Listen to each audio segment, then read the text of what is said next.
Good morning, everyone. We're continuing here in the time of DEVORAH in the second Midah Noisei Avoin, bearing the sin, and we're now bringing it down to our level, how we're going to emulate the ways of Hashem. And we're speaking about the idea, like we said yesterday, how patient a person must be with other people, a spouse with a spouse, a parent with a child, an employer with an employee, and friends, and so on and so forth. We have to be patient and understand that these people who are going to frustrate us and let us down and make mistakes, it's going to happen. But you have to be forbearing, or which means you have to be not so forbearing. You have to cut them some slack, as we say over here in America. Give them a little breathing room. Give them a chance to be able to be misakin, to rectify the mistake. And I'd like to speak about today from the opposite direction of this relationship. And that is that very often people that are in higher levels of authority in the relationship between one and the other person, they end up being the one that causes the other one to be upset and disappointed and let down. For example, parents are not perfect people. We're not. We try our best as parents. We try to stay calm. We try to be relaxed. We try to be loving. We try to give our kids the best chinuch, the best education, the best discipline, the best raising. We try to do the best for our children. We go to classes. We speak to our Rabbi and to our mentors. We read books. We watch videos to inspire us to become a better parent. We do so. We go to training courses. We try so much to be the best parents in the world. And yet, sometimes we make mistakes. We're human.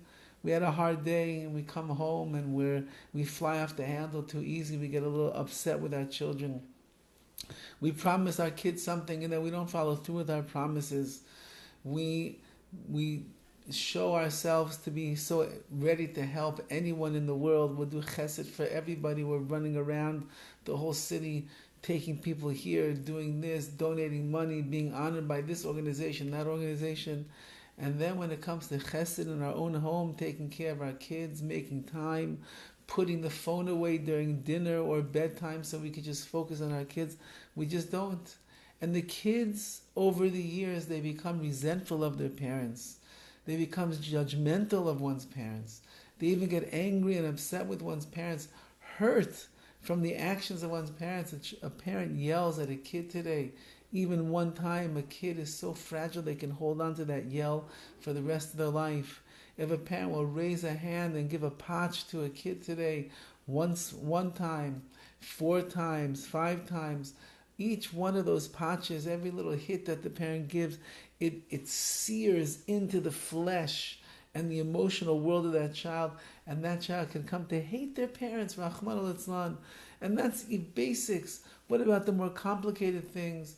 Parents who are loose cannons, parents that don't have the greatest midas, parents who don't have the best shalom bayis in the house, and they bring that in front of their kids with the screaming and the yelling and the fighting and the bickering. How much a child can end up growing up and holding it against their parents for years and years and years, maybe never forgiving them. Noisei Avoin. The trait of Noisei Avoin, to bear the sin, it's not only on a parent to a child, it's on a child to a parent as well. A child has to realize at a certain point in their maturation process, as they get older and their mind expands and they begin to realize it's not easy being a parent. It's not easy to be on your best behavior all the time. It must have been hard for my father when I know that he lost his job for the 3rd time and he was just trying to crunch the numbers at the end of the month and be able to pay all the bills. And I came running in and I asked him, could he get me a new car? And he screamed and he yelled at me. It must not have been hard. It must not have been easy for my father at that point. And my mother, God bless her, she has 10 children and they're all under the age of 10 years old, and she's pulling out her hair and she's a schmat and she's going crazy, she's sleep deprived and she's malnutritioned and all the different things.